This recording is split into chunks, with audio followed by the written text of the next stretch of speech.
Pande wa mawakili wa msajili wa vyama, msimamizi wa vyama na mwanasheria mkuu. Walisemaje? Walisema na walitoa hoja zifuatazo. Kwamba ibara ya 19 ya katiba, ulinzi wa uhuru wa kidini, uko chini ya sheria ya usajili. Ibara ya 19 ya katiba, ulinzi wa uhuru wa kidini, uko chini ya sheria. Usajili chini ya sheria ya vyama, the Society Act, na sheria ya usajili wa wadhamini, the Trustees Corporation. Ni lazima kwa mashirika ya kidini na wadhamini wao na usajili huo uendane na unaendana na ibara ya kikatiba. Kwa hiyo haimaanishi kuingilia kati kwa uhuru wa kidini.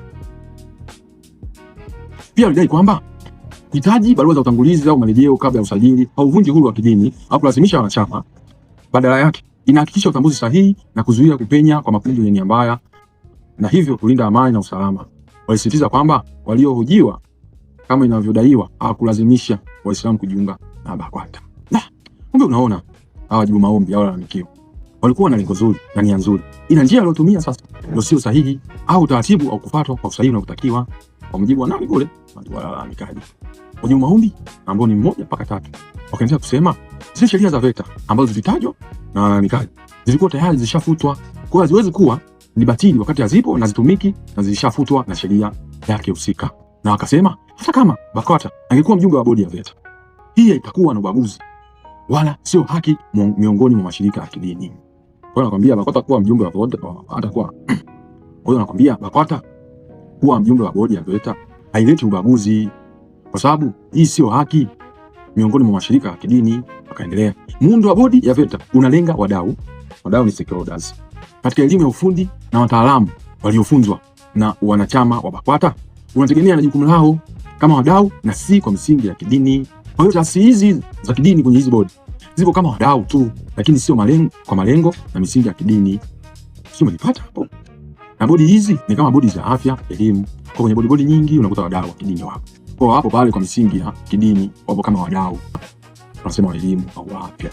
Na uteuzi wa katibu mkuu wa BAKWATA ulifanya kwa sababu tu wanaongoza taasisi za wadau na si kuwakilisha hisia au mambo ya kidini. Waliongeza kuwa hata kama uteuzi huo unaweza kutazamwa kama tofauti, una haki na unalenga lengo halali. Walisema kwamba si makundi yote ya kidini yanaweza kuwasilishwa katika baraza na kuhukumu vinginevyo. Tunaweza kusababisha machafuko huku makundi mengine ya kidini yakiwasilisha madai ya ubaguzi wa kukosa uwakilishi. Kwa utambue kwamba wanapinga kwamba wale BAKWATA pale, sijui katibu wao kuteuliwa BAKWATA na baraza lenyewe nilipo kama wadau kwenye hizo taasisi zao, hizo bodi zao kama za kielimu, za afya. Na barua iliyotolewa na msajili wa vyama mwaka 2024 ya kumtambua BAKWATA kama mamlaka kuu ya kipekee ya Uislamu haiwezi kupingwa kwa kupitia ombi hili la kikatiba, lakini badala yake inapaswa kushughulikiwa kupitia suluhisho za kiutawala.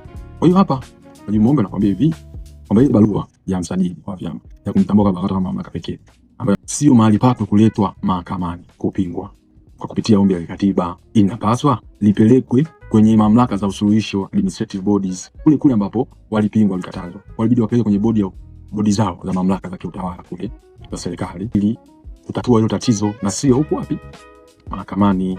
Kwa kwanza ilibidi ipitiwe huko. Kwa hapa tayari tunaona pande zote mbili zimesikilizwa na mahakama kwa njia ya mdomo, yani oral submissions tunaita, na pia mawasilishaji mengine kwa njia ya written, maana naandika afu baadaye napelekea mahakama.